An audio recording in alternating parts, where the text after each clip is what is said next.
the West End. Similarly movie.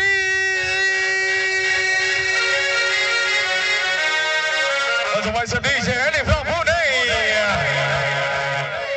That's our DJ AJ.